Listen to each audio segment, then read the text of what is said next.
Good evening सभी को। आज हम सभी पेपर वन सीजी टेट का जो पेपर वन है उसका हिंदी का पार्ट का मॉडल आंसर देखते हैं।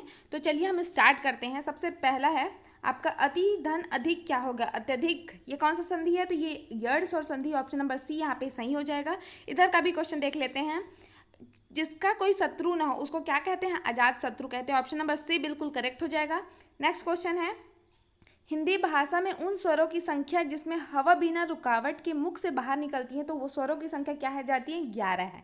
नेक्स्ट क्वेश्चन है, घोड़ा शब्द का पर्यायवाची शब्द संभावित उत्तरों में से चुनकर लिखे, तो घोड़ा शब्द का पर्यायवाची क्या हो जाएगा? तुरंग हो जाएगा। Option number B.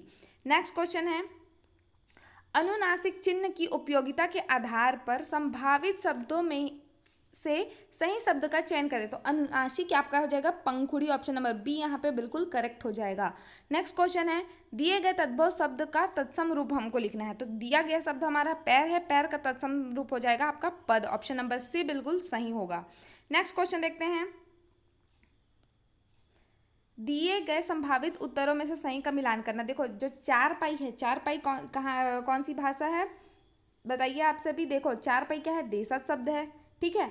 चारपाई क्या है? देशज है। अफसोस आपका फारसी हो जाएगा, तो ए का टू हो जाएगा। ए का टू किस में है? तो ऑप्शन नंबर सी में, तो आपका ऑप्शन नंबर सी ही करेक्ट हो जाएगा। आप सभी का एक बार मिलान कर लीजिए।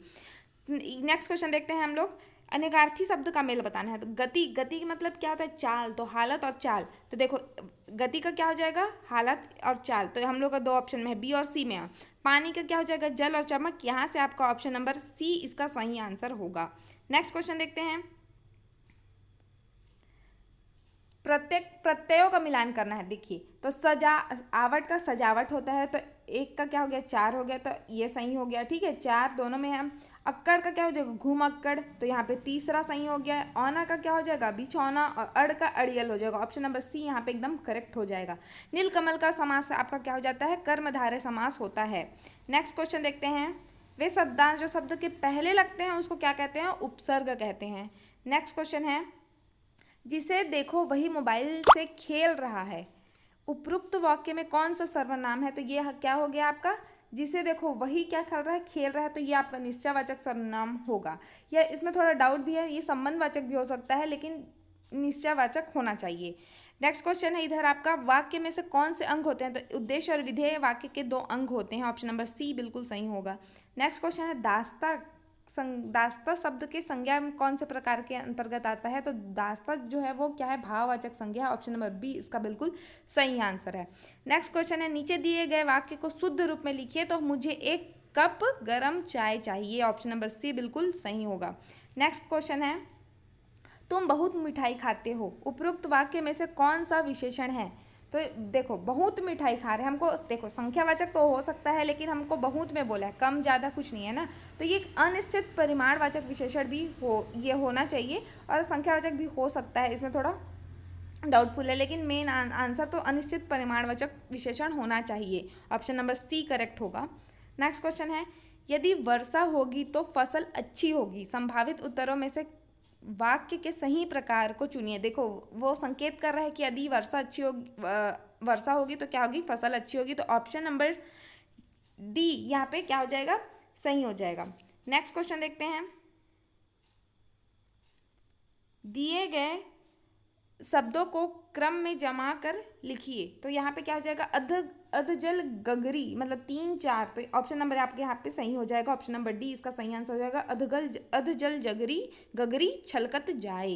इधर से देख लेते हैं, मुहावरों का अर्थ देख लेते हैं। तो बल्लियाँ उछालना का क्या होता है? बहुत प्रसन्न होना। तो पहला का 3, तो पहला का 3 से बी में दिख रहा है, तो हमारा बी आंसर ही करेक्ट हो जाएगा। आंखों में खटकना मतलब क्या हो जाएगा? बुरा लगना। हाथ धो बैठना मतलब खो देना, और हाथ लगना मतलब हो जाएगा मिलना। ऑप्शन नंबर बी इसका करेक्ट आंसर होगा। नेक्स्ट क्वेश्चन देखते हैं, आम के आम गुठलियों के दाम, इसका क्या अर्थ क्या होता है? दोहरा लाभ होना। ऑप्शन नंबर सी।